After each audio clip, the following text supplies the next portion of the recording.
कल्पना करा, दक्षिण समुद्राचा तो धुरकट किनारा, आणि तिथे दोन प्रचंड शक्ती एकमेकांसमोर उभ्या आहेत. ही काही साधीसुधी टक्कर नव्हती, तर ही एक अशी घटना होती जी अनेकांचं नशीब बदलणार होती. चला तर मग जाणून घेऊया ही अद्भुत कथा. आणि कथेची सुरुवात होते ती मच्छिंद्रनाथांच्या एका बोचऱ्या टोमण्याने.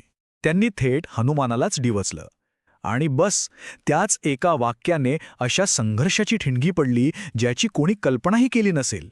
तर मग या पहिल्या भागात आपण बघूया की या दोन महाशक्तींमध्ये नेमका हा संघर्ष सुरू कसा झाला आणि एकमेकांना आव्हान देण्यापर्यंत गोष्ट गेलीच कशी.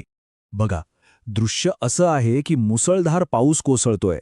हनुमानजी स्वतःसाठी एक निवारा, एक गुहा तयार करण्याच्या गडबडीत आहेत. आणि अशातच तिथे येतात महान योगी मच्छिंद्रनाथ. आता हनुमानाची ही घाई बघून ते स्वतःला रोखू शकले नाहीत आणि त्यांनी त्यांची खिल्ली उडवली. झालं, यावर हनुमान संतापले आणि त्यांनी थेट मच्छिंद्रनाथांच्या योगी असण्यावरच प्रश्नचिन्ह उभं केलं. आता गोष्ट शब्दांवरून थेट संघर्षावर येते. हा काही साधासुधा सामना नव्हता. एका बाजूला होती देवाची अफाट शक्ती आणि दुसऱ्या बाजूला होतं एका योगीचं गूढ मंत्रज्ञान. आणि मग जी लढाई सुरू झाली ती खरंच अकल्पनीय होती. बघा, हनुमान एकामागोन एक असे 7च्या 7 पर्वत उचलून फेकतायत, पण मच्छिंद्रनाथ ते आपल्या मंत्रशक्तीने प्रत्येक पर्वत हवेतल्या हवेतच थांबवतात. शेवटी जेव्हा हनुमान एक प्रचंड मोठा पर्वत उचलतात तेव्हा मच्छिंद्रनाथ फक्त एका जलमंत्राचा वापर करतात आणि हनुमानाला जागच्या जागी खिळवून टाकतात, पूर्णपणे निश्चल. विचार करा, परिणाम किती धक्कादायक होता. एक महाशक्तिशाली देव एका योगीच्या ज्ञानासमोर पूर्णपणे हतबल झाला होता. पण थांबा, इथेच कथा संपत नाही. किंबहुना खरी कथा तर आत्ता सुरू होते. हा जो काही संघर्ष झाला ना, ते फक्त एक निमित्त होतं. या भेटीमागे एक खूप मोठं, खूप वेगळं कारण दडलेलं होतं. ही लढाई नव्हतीच मुळी, ती एक परीक्षा होती.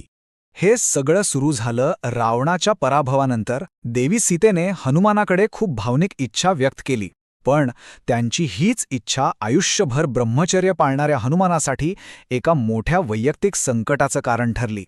हनुमानाला इतकं त्रस्त बघून खुद्द भगवान रामाने त्यांना एक खूप मोठं वैश्विक रहस्य सांगितलं.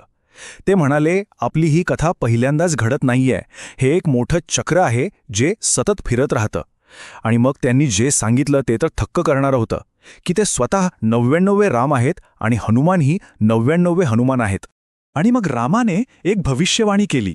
त्यांनी सांगितलं की हनुमानाला एका अशा स्त्री राज्यात जावं लागेल जिथे त्यांच्या केवळ दैवी श्वासाने तिथल्या स्त्रिया गर्भवती होतील. आणि अशा प्रकारे हनुमानाचं ब्रह्मचर्य व्रतही कायम राहील. पण इथे एक वचन होतं. हनुमानाने त्या राज्याच्या राणीला वचन दिलं होतं की नारायणाचा अवतार असलेला एक महान योगी तिची पुत्राची इच्छा पूर्ण करेल. आणि तो महान योगी, तो योगी दुसरा तिसरा कोणी नसून मच्छिंद्रनाथ होते. आता लक्षात येतंय, हा सगळा संघर्ष म्हणजे हनुमानाने घेतलेली एक परीक्षा होती.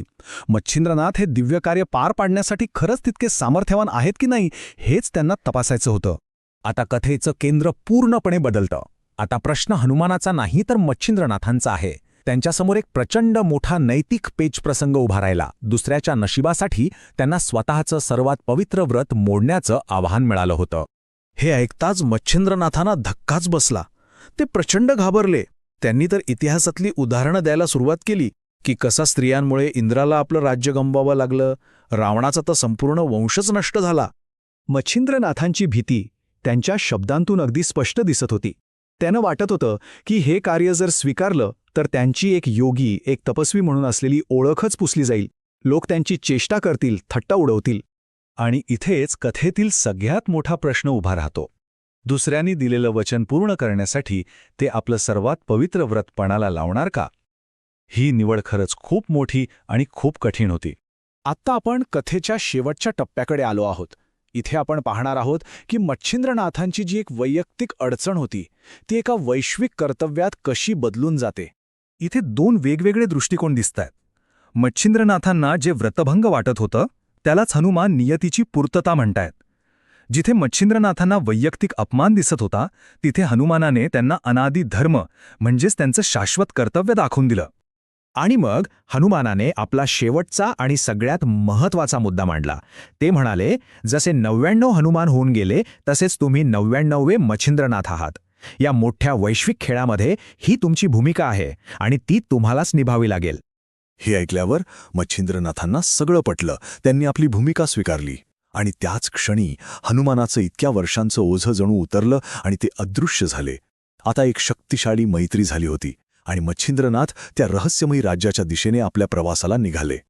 पण मग आता पुढे काय? विचार करा. काय होईल जेव्हा नियतीने बांधलेला एक ब्रह्मचारी योगी फक्त स्त्रियांच्या राज्यात प्रवेश करेल? आत्तापर्यंतचा प्रवास इथे थांबतो, पण एक नवी आणि अधिक रहस्यमय कथा तर इथूनच सुरू होते.